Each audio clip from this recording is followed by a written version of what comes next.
Hey guys, it's Brandon. Steven. We're going to talk today about Redeye Targets, okay? So, when it comes to steel targets, there's usually a lot of things that come with it, right? It comes with the stand, it comes with your steel plate, it comes with the mount, and then at the same time, it comes with a piece of wood, right? Typically, that wood is usually the one that people can't put in their cars. Redeye Targets, as we demoed in the first part of this video, it actually comes in this, I wouldn't say small bag, I would just say a bag that fits in your trunk, right? I think that'd be fair.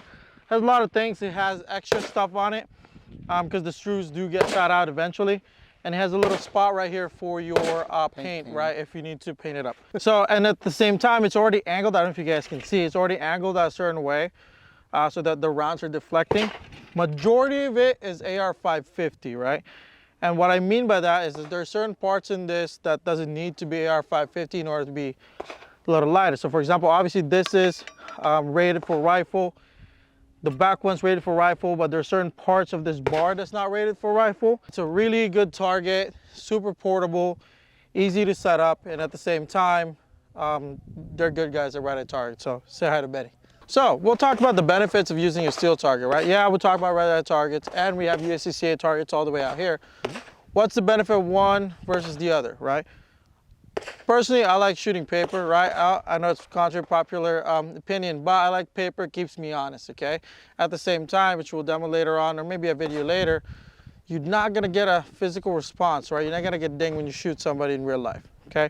But one thing still has, though, that paper doesn't, is immediate, I would say immediate gratification, right? Because you immediately hear if you hit the steel target and whatever distance that may be. So there are definitely pros and cons to it. For example, if you're shooting a rifle at longer distances, unless you're in the Marine Corps and somebody's pulling your pits, right?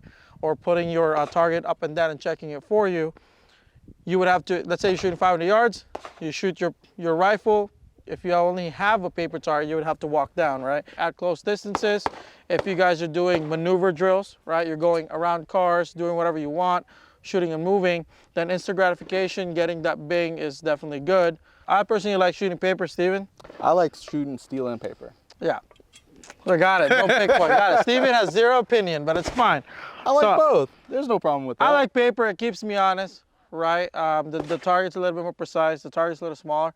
The one big thing about steel target is that a lot of people would put, actually this is a reduced size target, right? There's bigger steel targets out there. They put it at 15, 20 yards, shoot it all day long, hit every single one and call it a good day, right? You can keep yourself pretty honest with this too. Yeah, with a small one, yeah, absolutely, because this would be an A zone, right? But there's definitely steel targets out there that are super massive. The only thing that I don't like about, one of the few things I don't like about steel targets is that if you're shooting low and left, you're not gonna see that, right? At least you're not gonna see it immediately. There's a lot of things that you're not gonna be able to hone in with your shooting with steel targets, unless you obviously go further out and further distance, right? And at that point, you're looking where the rounds are impacting to. If you're using steel target though, me and Steve are gonna talk to you about a little bit of safety, okay? Well, there's a lot of things here, right? So let's start with closer distance first. So standard handgun ammunition is 10 plus yards on this specific one, okay? Can't speak for a majority of steel targets out there, but this one's designed to be 10 yards and in with a pistol because it's angled downwards appropriately. So for rifle, it's going to be 50 yards plus. And again, you're going to be using lead.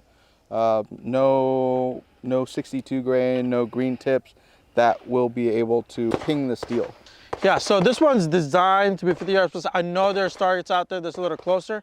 The one thing this one doesn't have is it doesn't have a spring in the back of it that allows it to absorb that rifle round. So it's a direct going downwards. So that's why it's a little 50. But they are coming out with Redeye Targets that has a spring in the back that allows it to reciprocate. Yeah, absolutely. Nice.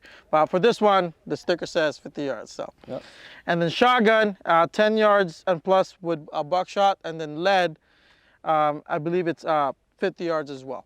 So, like I said, at longer distances, right? If you're shooting rifle, it's gonna be, I wouldn't say hard. I think it would just be labor intensive, right? If you're shooting a rifle at 500 yards and you would have to walk your way down to that target to see if you're hitting, right? Yeah. So that's why a lot of long range classes, long range distance classes pass beyond 200 yards. They usually use steel targets so that you can see, the instructor can see. At the same time, if you're shooting an AR-15, You'll be lucky if you get like 1 MOA anyway. At 500-600 yards, your rifle is going to be spreading at 5 inches if you're not doing anything to it. So this is a good size. I like this size right here specifically for us. It's a good application. We use it with a lot of things that we do. Hey guys, got an idea. Cool. So why don't we take this and put it behind that target? Cool. Let's do it.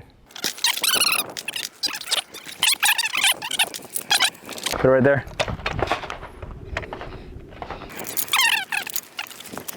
Hey gang, just another idea because, well, when Steven was asked his opinion about whether he prefers steel or paper, he kind of prefers both, but I think that's a great idea. So what you can do, if you want the, as Brendan would say, instant gratification, and you also want the accountability of your hits, you can set your steel target behind your paper target, and when you hit your paper target in the proper spot, you will not only get the feedback of the hole as far as where you hit, but you also get the ding of the steel.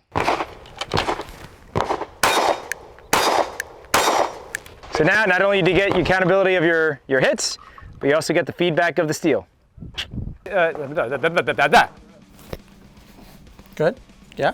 Yep. Hey guys, like and subscribe. Oh, what do you say? Passion. All right. Certain. See, this is why you should.